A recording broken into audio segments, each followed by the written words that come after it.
That's going to be a full definition live that we're starting with. That's 1080p, my friends. Happy Friday. Good morning. Let's take our simultaneous sip as we all do at the start of the live show with our Walt Disney mugs. Y'all got Walt Disney mugs, right? You're all in partnerships with people that are obsessed with Disney, right? And then your mug cabinet is completely filled with Walt Disney based mugs. That's not just me, right? Please. Please, someone. That's not just me. Well, here we are on another Friday. Lovely Friday. It's just Adam Quiney, your host for the live show and the midweek episode of the podcast today. It's going to be a little bit, we're starting a little bit early and we're going to be a little bit on the shorter side today because I have an all important haircut to get to. And then I've got some pickleball to go and play. And so, you know, when you've got these important, when you're living a big life like this, when you've got these important things in front of you, you got to make time for them.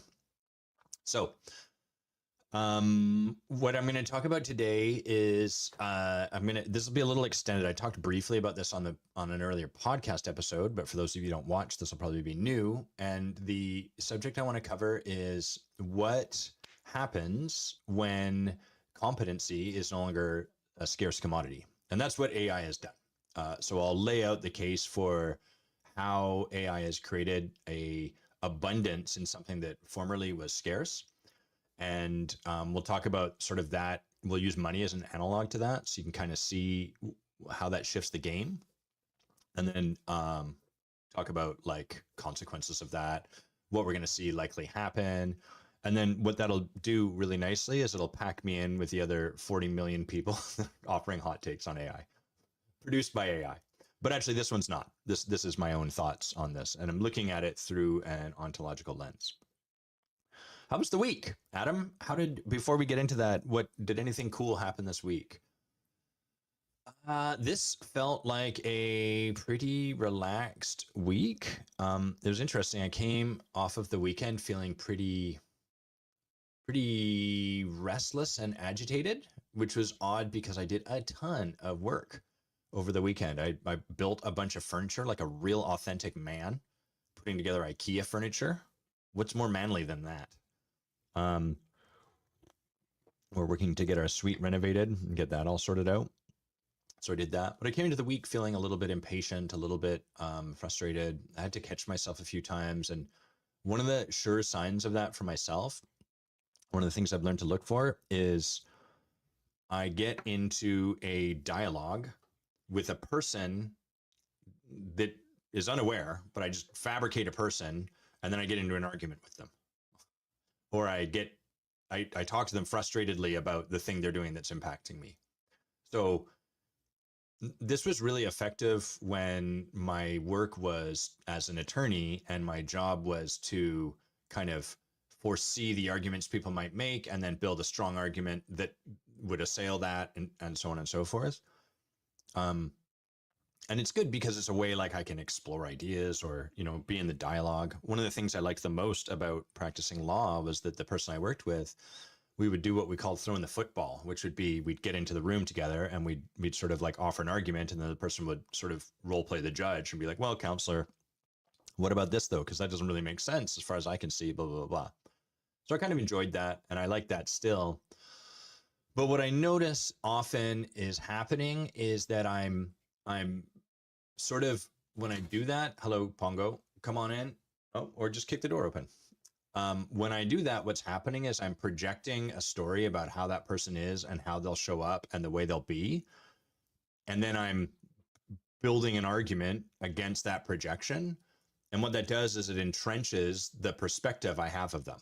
So it diminishes my ability to be curious about them or to have the possibility that maybe there's something here I don't know, because I'm building like a strong case against the stuff I've already determined on some level kind of exists, and it entrenches me in that.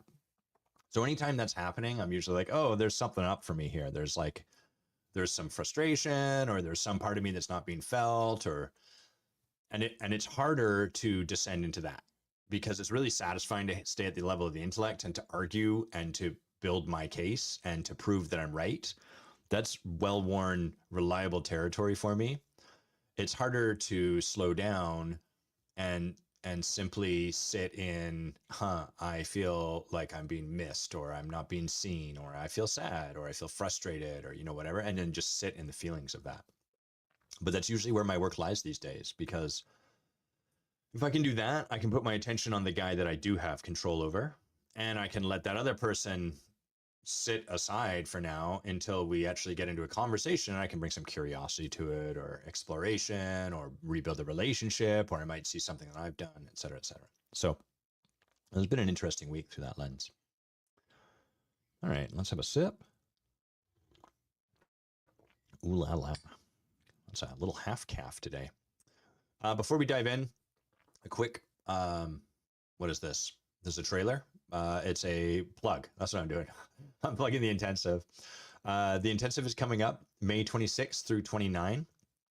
What this event is a threshold event for people that have reached the awareness on some level that competency, as in reading more books, becoming better at doing something, learning more skills, there's a limitation that you're starting to feel in terms of what you're already reliable to do. And you're feeling some kind of threshold that you might be at where it's like, it feels like there's something deeper that is wanting to come forward, or that I'm trying to touch, but I can't. And all of the energy spent trying to improve, optimize, get better at, learn more skills inside of the existing range you have, all of that doesn't seem to be getting at that thing. And so there's a leadership container, leadership structure that is designed to meet people at that threshold point and then support them to unlock whatever the thing is, so that they can not just get better at the range they're already reliable at operating in. You can think of it like a pie. And if you're reliable and really good within the 30% of that pie, you can learn more skills and push that pie edge out further.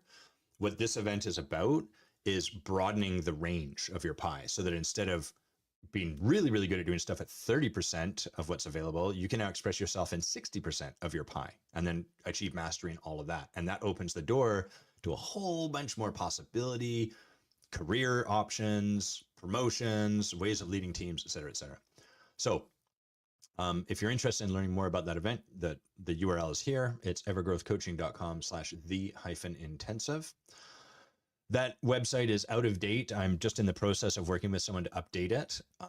So don't judge it too harshly based on the website. But if you're curious about it, you can send me a message on any number of these social medias. You can email me directly, adam@adamquiney.com. You can write a comment. I'm always happy to talk about it. It's a phenomenal event. It's going to be I'm really excited for this May. I've got a bunch of really cool people that are already lined up and coming. We're going to have some really cool different kind of career types in the room, former politicians, lawyers, accountants, some coaches, some people that are leading in like a whole bunch of different like areas of life. Hopefully I'm trying to bring up a shaman, like really bring a bunch of different people. And what that provides you is the opportunity to see, wow, leadership and this threshold we're talking about, it is not specific to a particular position or career or organization. And what that does is also broadens your vision of leadership and what's possible from your leadership. So it's going to be a really amazing event. I'm super excited about it. And if you'd like to know more, find out. Enough of that. Get out of here, Banner. Pew. Okay. Bam. Now we're into this topic. AI : I didn't put an M dash, even though I friggin' love M dashes. I've been writing for like 20 years. And for the longest time, my use of the M dash was very unique. And I liked it because I felt it made my writing kind of dialogical, conversational. The M dash is like a pause, which I like in my oration, in my rhetoric. And then stupid friggin' AI came on and was like, hey, everyone, here's an optimal way to speak rhetorically and to convince people of things and to move humans. And now everyone uses the dumb M dash. And now I feel like a loser for trying to use it. So anyhow, I put a colon there. Now clearly AI didn't generate that. Okay, so silliness aside, what happens when competency is no longer scarce? So let's build this case and then we'll talk about the impact of it. Let's start with an analogy. And the analogy is we're going to look at money. So we live in a world in which money is our experience, our relationship with money is that there is a degree of scarcity to it. Most of us want more money. Most of us are like, there's stuff I could do to get more money, but it requires energy, time, et cetera, et cetera. I would like more. I'm trying to get more, but there's like this underlying tension of scarcity. It's not everywhere. We have to work, we have to do stuff to acquire money. So I'm using the term scarce to describe that. And because the money is scarce, it's not abundant. Um, this is not, as an aside, this is not an ontological distinction right now. So if any of you are kind of steeped in ontological work, you might be like, well, Adam, abundance is actually a context, and you can, yeah, that's not the conversation. And if you argue with me at that point, that's how you're going to sound, and I'll make that impression of you. So we're talking like literally there's a scarcity. Money is not all abundant and around us, and I just don't grab it and put it towards anything. So because of that, there's a couple things in the world that fall out from that. The first is that there's a lot of professions designed to get you more money. Given money is scarce, given you want money, well, that's a pretty easy sort of demand supply curve. There's professions, many, many, many professions that are geared towards providing you money. That's like the first order of meeting that scarcity profession. So like a banker, an investment banker, et cetera, et cetera. It's not to suggest that's the only reason people use these professions, but for the most part, investment bankers exist because money is scarce. We want more of it. It sets us up for something, and therefore we seek people out that can fill that need. The second order of this sort of profession are people that are not directly making you more money, but they're making you more of something. And underneath that, the reason you want more of the something is so you can have more money, by and large. So this would be like in my profession, the coaching profession, there's a frig ton of marketing. And every single one of these marketers has the same tired pitch, which is like, hey, curious. They're always curious. Curious if you'd be interested in 20 leads a week, or, whatever it happens to be. Just curious. Hey, Andre, good to see you. Oh, wow. That's really beautiful what Andre wrote. I'm just going to read it out loud. Andre, thank you for sharing that. He said, hey, man, I've got one session with you from 10 years ago. We didn't follow through, but that one session made a big difference for me. Thanks for the work that you put out. You probably helped much more people in a more impactful way than you thought. That's so kind. Thank you so much, Andre. Really lovely to see you. So we've got the second order, right? Marketing, they are trying to sell coaches clients, because if coaches get clients, then the coaches will be able to make money, and then that meets the scarcity of money. Most of the coaches I talk to are not interested in a service that is based on getting them leads and generating and marketing and all of that. Like if money was abundant, that need would fall away. They would not bother doing that. They would live their lives, they would do stuff, and then, they would find clients, or they wouldn't, but the concern wouldn't be there. That's distinct, by the way, from someone like me who teaches sort of client creation as a way of showing up in the world, a way of being, a way for us to hold our work and to be of service to others and to like help people step across a thing. That work, much to the frustration of people that want a fast fix, that work is not about a fast fix. It's about really creating your career as something that's enriching and is not a means to an end, but is an end unto itself. That the very act of creating clients fills you up inside. It nourishes you. It makes you excited. And that's the sort of stuff, when we create things along those lines, we would do it regardless. It stops being about like it stops being a thing we're doing so as to get somewhere. And it becomes a thing we do because it's a natural expression of who we are. So the second order careers that I'm talking about that are designed to get money, but one derived order out, they're careers that would fall away if not for the fact that money is scarce and we need more money. Okay. So now imagine that we had this event, this technology, after we have a little sip of coffee. Good morning, Brooke. Lovely to have you with us. Now let's imagine someone turns on a technology, Google probably, or maybe the Chinese, they do some sort of open source thing, or who knows, maybe it's Tuvalu, I don't know. Suddenly you wake up and money is abundant, meaning there's no more scarcity for money. You don't have to work. That's now optional. You don't have to do anything to get money. And further, you can you can just get whatever you want. So what's going to happen in a world like that is, first of all, those first order careers are going to just disappear because they no longer, their whole premise was operated on money's scarce and you want money. This is not to villainize those careers. I'm just using this as an example. We're building an analogy here. So it's not that those people doing that are bad or wrong or should get out in front or anything like that. But if money suddenly became abundant and available, those jobs would stop really being much of a factor. Of course, there would still be people that, like, even though money's abundant, are like, I want to get the most money. Just like, even though you can have fun playing pickleball at all levels, there's people like me who are like, I want to be the best and aren't. And that's why we work with coaches. So it's not to say that the person that like still wants to make more money, even though money is abundant, is wrong or bad. This isn't to vilify them. And in fact, it's really helpful practice for each of us not to vilify them, to just get like, hey, that's an okay orientation. But so there'll still be some people like that, and thus there will still be a market for these people whose careers are designed to maximize, optimize, to make more money. But that whole market is going to flatten considerably. And anyone who's not operating at a really, really high level of mastery, they're just going to fall away because there's no longer nearly enough demand to warrant having this huge swath of options.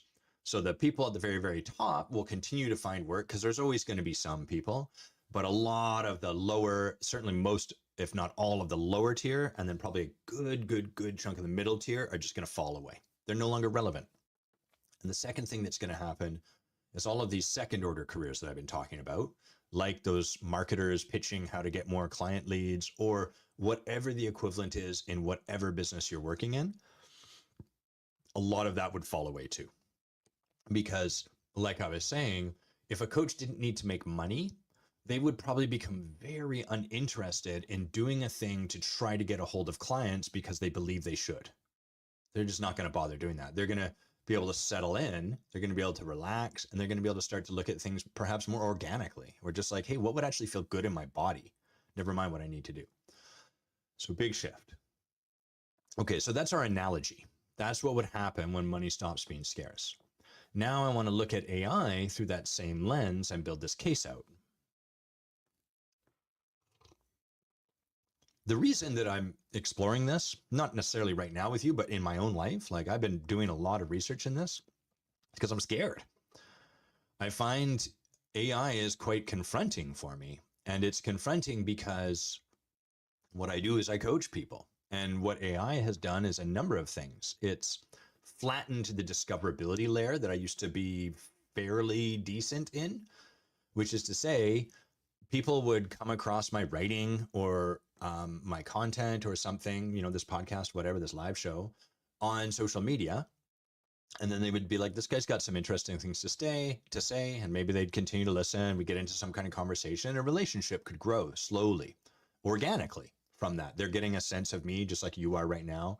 They're like, this guy's kind of cool. It's got dumb jokes, but I kind of like it, whatever.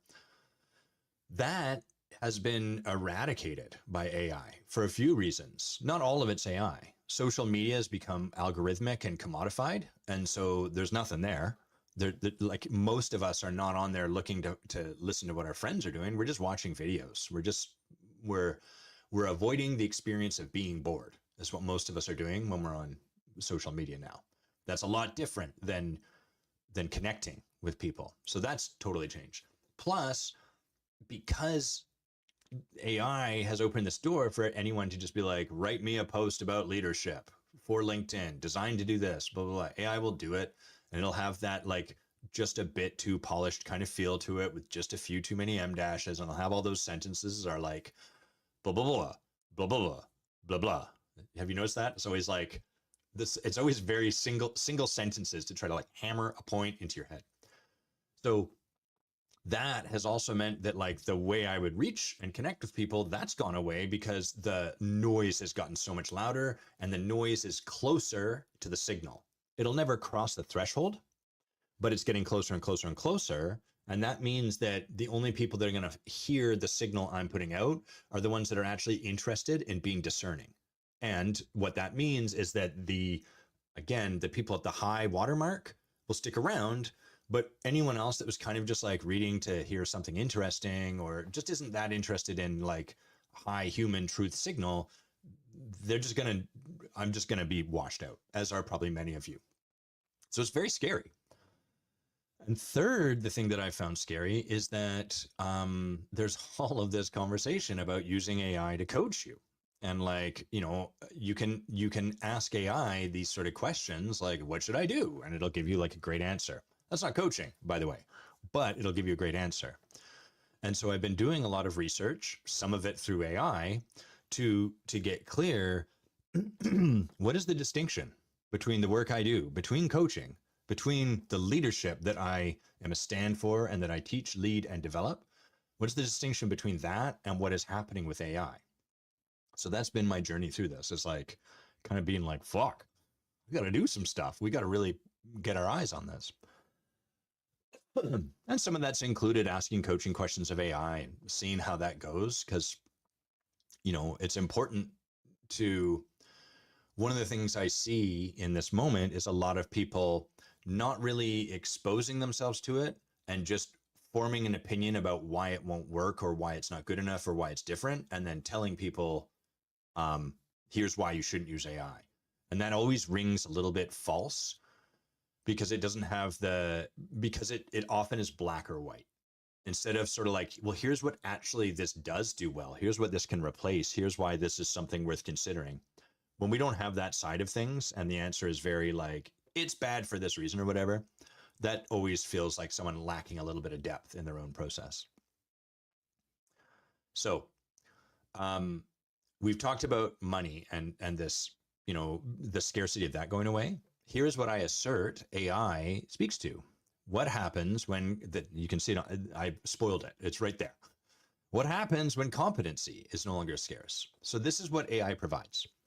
AI provides a few things. The first is an abundance of answers. Now, when the internet came into existence, there was an abundance of answers suddenly. Like the excuse of I don't know how, that kind of went away around maybe the sort of pre-pandemic, sort of post-Web 2.0 revolution, maybe 2012, 2015, somewhere thereabouts. There was tons and tons and tons of answers. You could figure out how to do anything. And so the excuse of, I don't know how, I would like to, but I don't know how, that was already on shaky ground. But we could still kind of hang on to this idea, like the reason I'm not doing the thing is a lack of competency, because the answers required a bunch of searching, and you would get an answer that would meet you at a level, but it wouldn't be particular to you. And it was pretty hard to get sort of any feedback or any deeper exploration of the answer you got. It was sort of like, okay, Jim out here in Wichita has posted how to do this thing with my bike. This doesn't look like the same bike as me. I'm having this particular problem. I'm not totally sure, but I think I can muddle through a little bit from there, but I'd have to muddle through. AI takes that to the nth degree.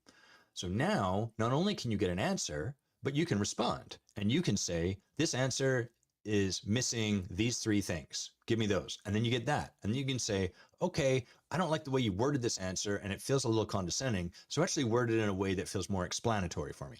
Boom. Then you get that. So what's available now is a series of answers that are completely bespoke to what you need. So what that means is that formerly there'd be all these people that had questions about their competence, and then there'd be like a kind of greatest common denominator answer out there in the web that ended up becoming the one that was the most searched out. And then these people with their answers had to kind of plug into that to the best they could. AI doesn't require that of you. AI starts here, but then very rapidly you can narrow it down. And if you're unsure about this, turn on ChatGPT and just start working, like ask it a question that you have. The way I've been working with this is in terms of how I eat, my nutrition. I was like, look, here's the thing. I got a massive sweet tooth. I love candy. It rules. 2, I don't want to eat that much candy. And I'd actually like to cut a bit of weight, lose some body fat. 3, I do not find like tracking calories interesting at all. Give me some kind of system I can follow. And it gave me a system, and the system's still too, I was just like, that's too much friction for me. I know if I have to start calculating and thinking that stuff out, I'm not going to do it. I'm going to do it earnestly for a week, and then I'm going to like, fuck this. Okay. So I wrote back, that won't work. Give me 3 rules. And it gave me 3 simple rules to follow. And I was like, that's still going to be too much. Give me 1 rule. So it was like, here's the rule. Whenever you feel like snacking, eat protein first. Okay, but what type of protein? Jerky, fried chickpeas, roasted edamame beans. Great. Where can I go buy those? So you can see you can get hyper specific with this. And what that means is that the answer is abundant. We now live in a time where the lack of an answer is no longer scarce at all. So that's going to do with a few things. Just like that, when money becomes really abundant, what's going to happen when answers no longer are scarce? Well, the first thing is that any profession that is devoted to providing answers is on shaky ground, very, very shaky ground. So good examples of that would be like consulting. What should I do with this? Financial investment starting to get pretty risky because you can turn on your AI. You can say, look at the markets for the last 10 years. Here's what I've heard. This is the advice. What do you think I should do with my money? And it's going to give you like it's not going to give you a cowboy advice unless you asked for that, but it's going to give you a pretty well thought out, reasonable kind of argument. And then you can say, hey, the market's down right now. What should I be doing? And it can give you real-time advice. So any profession where, and this is where we come to competency, any profession where the provision of answers and being someone who has a degree of expertise based on knowing information that others don't is in trouble, or at least it's on rocky ground. We're already seeing this to some extent. Like I think consulting in large part is really like, but it's going to be even bigger as time goes on. Have a sip here. Just like with money, the second order of this is any profession that is providing you something, but is ostensibly something else, but is actually answer based. So an easy place to see this is the coaching profession. Now, coaching, when it's done at a very deep level that is transformational and that creates and develops leadership, does not provide answers. In fact, it's often very infuriating because a lot of the people that find themselves into the profession are wanting answers because that was their stock in trade. We'll talk a little bit more about that in a sec. So they show up and they're like, all right, coach, what should I do? And the coach goes, I don't know. What do you feel like doing? And they're like, what the fuck? Why am I paying you money? It's like, because I'm not going to give you the answer, unlike every other single person that you come to, so on and so forth. So that's what most like the high level coaching looks like. But very few coaches have gone deep enough into their own work to be able to hold a stand like that. And so instead, what most of the coaching profession is giving answers. And those answers come a whole bunch of different ways. They're disguised, right? Sometimes the answer is like a subtle nudge or subtle manipulation. I think this is really great that you're doing this. That's kind of nudging people in a direction instead of letting people discover their own direction. And so that, like a large portion of my profession is just going to fall away because where someone is providing answers, that does not have much value anymore. That scarcity is no longer there. And so putting yourself out there from a place of like a position of expertise in giving answers based on knowledge, etc., is really in trouble. Okay, so now we can talk a little bit about leadership, and we can talk about what I think is kind of interesting, which is like, so what does coaching provide? Because that aligns in the conversation with leadership. Just reading what Brooks got here. A shocking amount of healthcare is coming from AI. Oh, I imagine there must be a ton that like people are trying to shift across to like AI based stuff. And it's really interesting. So there is a part of the research I've been doing is exploring. I need a pen to point this. I need a copper pen. This can conduct electricity. Look at that. It's a copper pen. Um, what I'm interested about is in this new world where answers are no longer scarce, what does someone's journey through leadership look like? So up until this point, most of the lower end leadership, lower to middle tier leadership, by the way, I'm not talking about a position in a company. There's a ton of shitty leaders leading very, very high level Fortune 500 companies.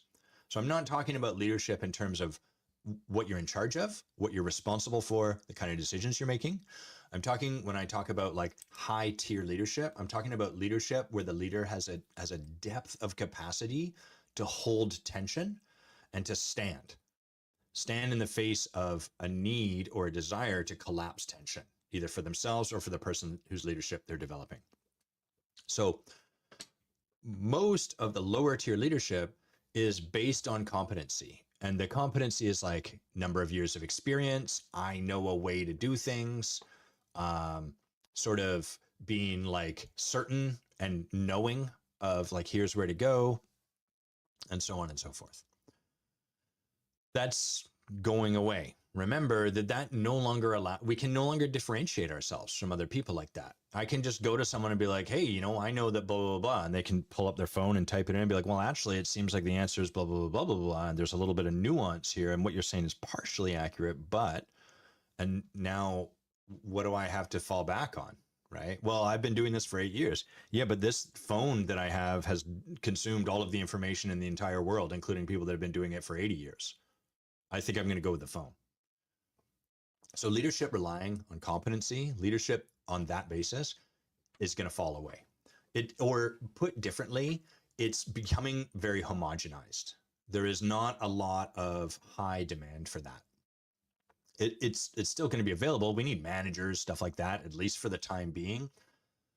But it's just becoming, it's going to flatten. It's going to become sameified, homogenized. And then as that happens, it'll start to become more and more automated. Okay. So what's the arc that leaders go through? What I think will happen is that at first, just like if there was an abundance of money, if you woke up and had an abundance of money, at first you're going to have a spending spree because there's a huge contrast between where you were and where you now are. And in that contrast, we're like, oh yeah, there's rules. You're going to go out and buy a riding lawnmower and a roller coaster track, and you're going to ride the lawnmower on the roller coaster track, and it's going to be cool and amazing. And boy, you've always wanted to do this. Then that's going to start to lose its sheen because it's sort of like, oh, okay, the contrast will go away. And that, just like when someone wins the lottery, maybe let's put a digression here, a sidebar. Is this a leadership digression moment? Sort of. So, hey, come back here. There we go. So,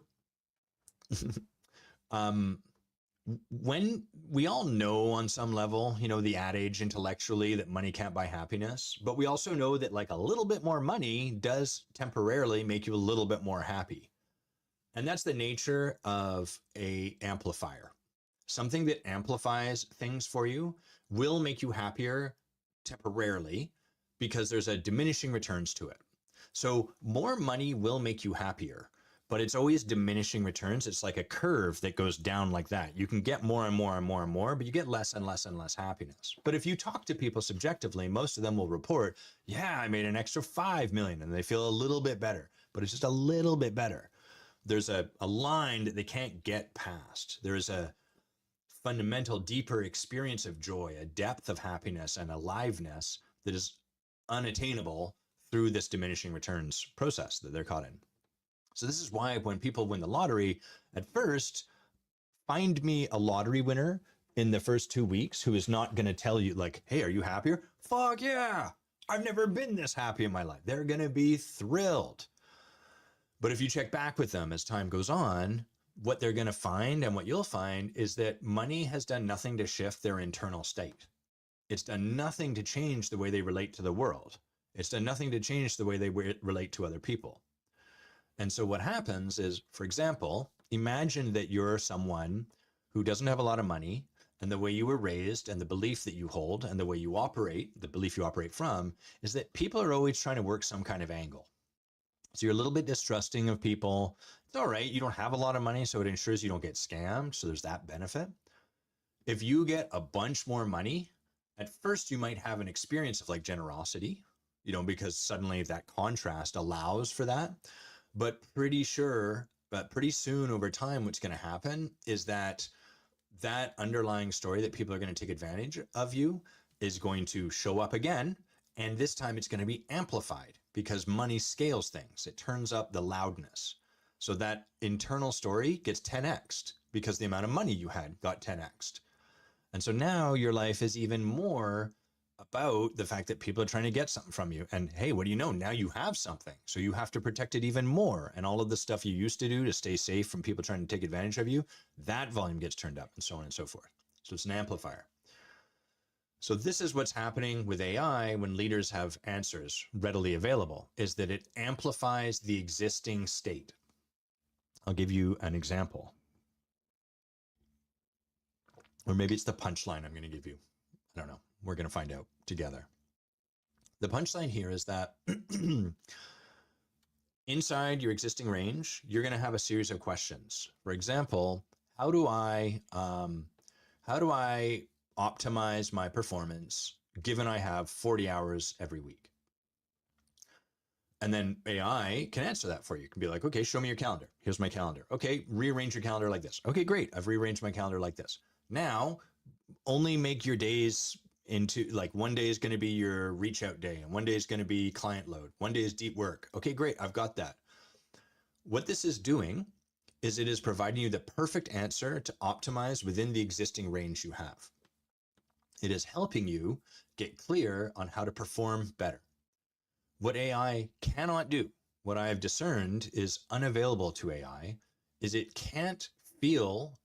It cannot feel into what lies underneath the question you are asking. AI is not so good at discerning the unspoken cues. It can only respond to what you ask, and the words that you convey through what you ask come from the surface. So another way to think of this is AI is very good at answering your questions. It is unable to touch the underlying stories and beliefs and context and structure from which your questions arise. So for example, if you have an underlying story that maybe you're like me and you grew up kind of with this fear, this real deep fear of maybe being a disappointment, maybe being a disappointment to others, maybe disappointing yourself, maybe letting people down. This, by the way, always available for me, and I'm always working on this on new ways. It shows up all the time in the stuff I do for fun. I go play pickleball, and if I'm having a bad day, there's a part of me that really wants to grab a hold of like, man, your partner is disappointed in you. You suck. And then I get in my head and then I get all constricted and then I don't have fun and blah, blah, blah. So we can see this stuff everywhere. So maybe you have some of that in you, and maybe you learned, like I did, to deal with that fear by optimizing and being the best inside whatever pond you were swimming in. So put me in any pond and I'm going to be the best fish. Have me show up here and I'm going to be the best. How do I be the best at this law job? How do I be the best at whatever? AI is going to allow you to be the best at something better than you've ever been. It can, whereas before, maybe there was some figuring out and some trial and error to figure out like what's optimal. None of that trial and error needs to happen that much now because you just go, AI, tell me, and it goes, there's your answer. Certified by 8 billion people on this planet. This is what we've discerned. Okay, great. That's how I become the best in this particular thing. The trouble is that what that does is it addresses the kind of the systemic strategy in your leadership of trying to outrun your fear of being a disappointment by being perfect or performing. And so what that answer does, that perfectly curated, perfect, amazingly bespoke answer, is that it gives you exactly what your fear is asking for. And what that does is it gives you those sort of diminishing returns. It kind of provides you that bump or that like alleviation or that soothing balm to your fear, like, yeah, I'm doing the best. But the trouble is that your whole life along this line is basically stacked up on top of an underlying fear that you're a disappointment or you will be a disappointment. There's no rest down that path. And AI is not actually supporting you to overcome this story that you might be a disappointment. It's actually entrenching the belief that you need to manage this story about yourself. It's actually, ironically, reinforcing that. And so what happens is the AIs that the answers that we get from AI, they arise out of our existing capacity, our current state, if you want to get technical, our existing ontology, and they reinforce it. So there's another version of they optimize you inside of your existing range, and that narrows your perspective and worldview to that existing range. So the danger, if you like, it doesn't have to be a danger, but like the risk is AI actually diminishes our possibility faster because it allows us to optimize inside of our existing range faster, which then limits our perspective to that range faster. And that reinforces the idea that all there is our range. So that's the risk. You will get perfect answers, which will kind of like give you a better than ever before belief that like now I've solved it. But it's sort of like AI is helping you optimize the layout of furniture in your apartment instead of helping you get clear, like, I actually don't want to live in this apartment. I want to do the scary thing, knock down the walls of the apartment and build a mansion. And the more you optimize inside the walls of that apartment, the more it seems like, yeah, that's actually, this is the thing to do. This is the best it can get. We can squeeze more juice out of those diminishing returns. There's one final part here.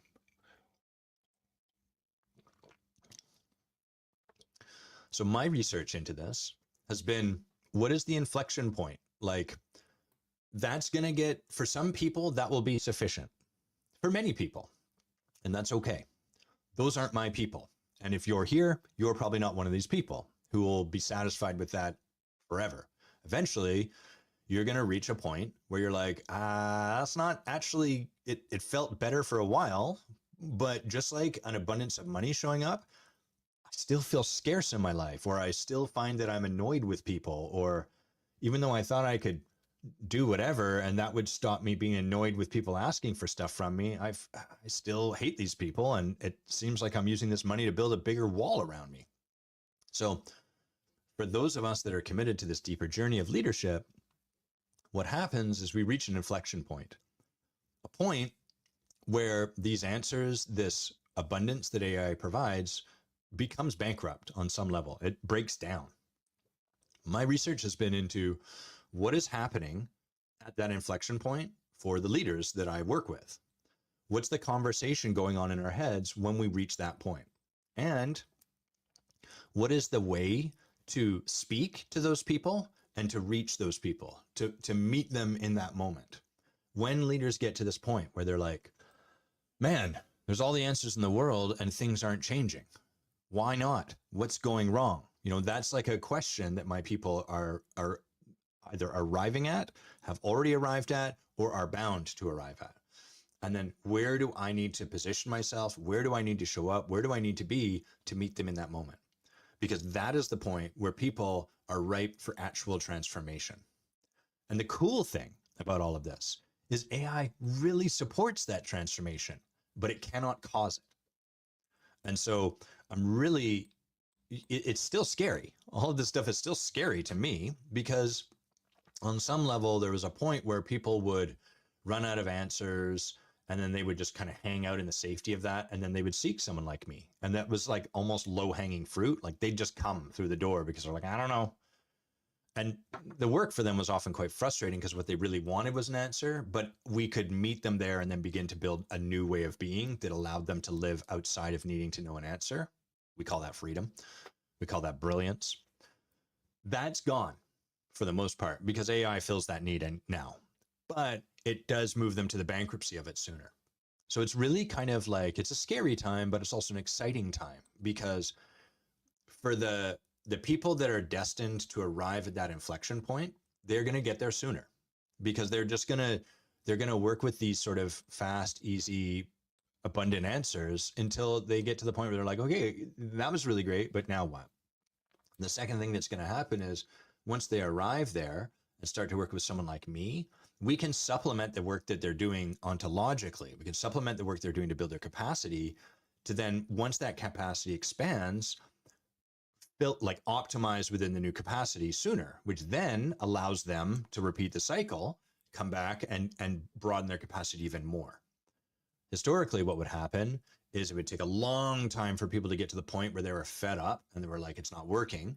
They do a bunch of work with me, and then they get to this point where they're like, oh, I've expanded my capacity. What do I do now? And then they go back out into the world and they'd sort of like see where they'd kind of see what options were available, how things went, what new stuff became available, and then they'd slowly reach the full extent of that capacity for their leadership, and then they'd be ready for what's next. AI makes the cycle through this process just available faster. We can move through it quicker if we want. Quicker does not mean without sobriety or without wisdom. It just means that our own natural tempo we can actually unfold into with more ease. That's what quickness is.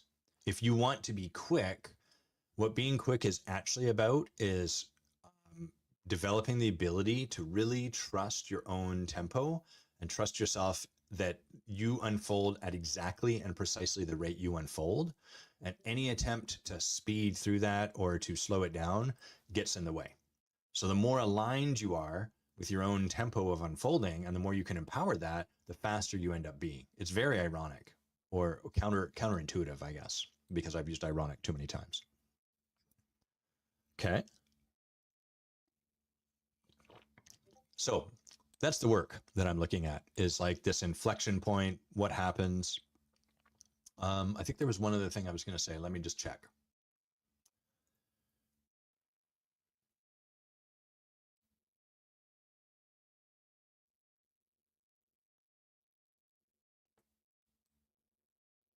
Yeah, that might be the end of it for today. So, I was going to talk briefly about distinguishing our capacity as leader. So before we go there, we'll wind down this last topic. So ultimately, we're going to see some real shifts, some real change.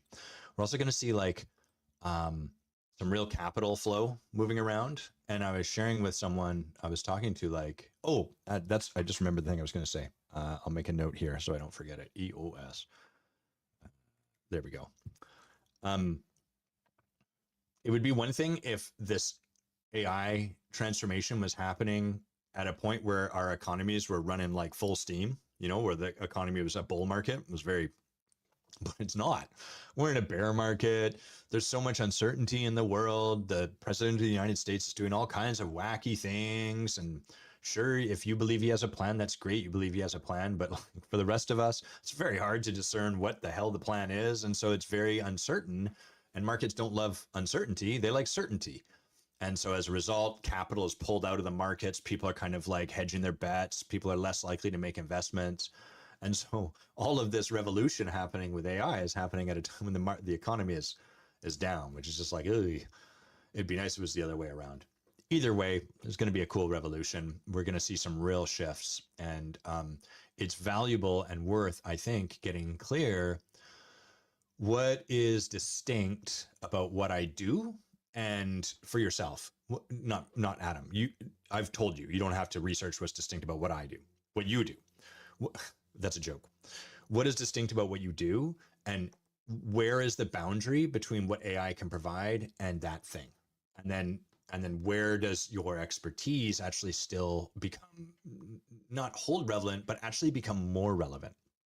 Because the thing is that, with what I've been looking at, what I can see is the old model of leadership, competency reigns supreme. And so the person that knew the most and had the most and, the most experience and everything was at the top. That's all going to get flattened. And it's going to become very hard to discern leaders. Like, you can't stand out based on what you know anymore. That just won't work. So for people that are looking for an edge, that ontological work, that leadership where we develop capacity, is just become a higher and higher and higher edge for people. That's the edge that is available now, is not to get better in our existing range, but to expand that range. The last thing I was going to say on this was I've been exploring the EOS, which is called the entrepreneur. It's an acronym for entrepreneur or entrepreneurial operating system. If you've read Traction or Get a Grip, those are two books based out of that model. And EOS is a very brilliant model, which is that entrepreneurs, their businesses get to a certain point where the old patterns and systems and approaches start breaking down. They've reached too much revenue, they've reached too many people. It's like when you move from a village to a city, suddenly you have problems that the village could handle when it was just 150 people, but on the scale of 3 million people, those systems no longer work. And so EOS is a systemic approach to address these sort of things. So it's very brilliant because it meets a lot of business leaders in a very clear inflection point, which is you've grown to this point. You are already noticing that your business is like stuttering, is staggering. And what's being asked of you is to create systems that actually allow you to thrive and to run. And when that is installed, the system becomes much smoother. This is sort of a little, I'm not saying AI is going to take that over. That requires some human support to make happen. But what happens at the end of EOS is then the leadership. So EOS creates a business that is very smooth operationally through its systems. Once that's handled, what comes to the surface next is the breakdowns in leadership capacity. They become visible, more visible once the systems are actually addressed. Up until that point, it's really hard. Why am I going to work with a leadership coach? Like, we're having trouble just even managing all of our tasks. We're not interested in deepening some capacity. We need to actually like just be able to run a meeting. That's what EOS is great for. And I think AI is going to have a similar effect where it's going to help us address a lot of the stuff on the surface that's like, we can't seem to figure out. That's going to get handled. And then the leadership capacity is what comes next. I said I was going to talk about distinguishing your capacity as a leader, but we've been going for an hour, and I don't have too much more time before I need to get going. So we'll finish that coffee. Anything else I want to invite people? Oh yeah, if you don't already follow my podcast, you should. It's here. What a dumb link. I'm just looking at this link. It's stupid. adamquiney.com/podcast-2/ I don't know why that's my link. Bad at business. You can search for the Transformational Leader space Adam Quiney, and that'll take you to my podcast. These episodes, these live shows are always posted on the podcast as a midweek episode. And then I also do an episode released every Monday that is no more than 30 minutes in length, where I break down some sort of leadership content, some kind of piece of leadership that seems obvious. You know, it's often the stuff people are posting on LinkedIn. The leader always sees last. And then I look at that in a lot more depth so we can see why these rules actually create problems and what's actually the systemic issue to address underneath, and how do we broaden our capacity as a leader rather than just become better at following rules like I must eat last. So that's a good resource for you. And then the last thing that I'm gonna put up here is the Forge Public Calls. If you're interested in taking this work from theory into a little bit of practice, this is the smallest bridge. You know, it's kind of edgy. And the way that I find leaders move through this work is at first they begin to understand it a bit conceptually. They understand how our beliefs actually create our actions, create a world around us, and then reinforce. They start to understand these things like context and clearing and responsibility and forgiveness. So that's the first stage. And at that stage, it's all intellectual. We understand it, but we haven't, it's like understanding how to ride a bike.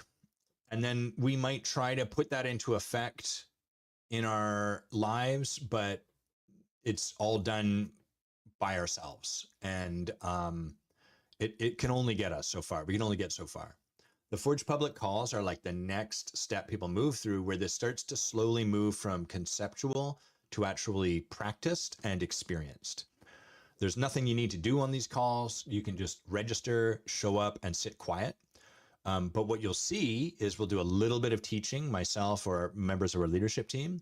And then what we'll do is we'll open the floor for support, and we'll support someone through this work. And what happens when people put their hand up to be supported is that these concepts get put into action in their lives in real time. So they actually become operationalized and they actually get the experience of putting this into work. And whether you're someone getting supported or not, what that does, even if you just witness someone else doing it, it allows this work to almost like take root in your brain on a much deeper level than just in the theory. So it's a really good place to begin to further your understanding, your mastery, your experience, your depth as a leader. You can go to evergrowthcoaching.com/ this is a heck of a URL to the-forge-public-calls. The Forge Public Calls, hyphens in between all of them. I'm in the process of getting that website updated, but I've got 60 million things to do, and that is lower on the list. So for now, you just have to deal with a crappy, stupid URL. I apologize, and thank you for your patience. That's a really great place to come. We'd love to see you there.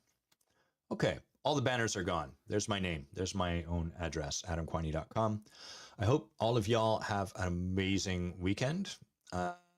Andre, thanks again for tuning in. It's super cool to see you show up today. And Brooke, nice to have you here too. If anything is sparked by this conversation today, put it in the comments, tag me. I love to hear about I really love to hear what you got or what you noticed, but I'm especially keen when people are spicy and put something in the comment like, well, you said this, but I actually feel this way. That's the richest place that we can engage, because that's where ideas are born. Ideas are born on the transition, the boundaries. So if you got a spicy thing to say, if I didn't fully convince you and you want to let me know, I would love to hear it. Have an amazing weekend, everyone. Take care.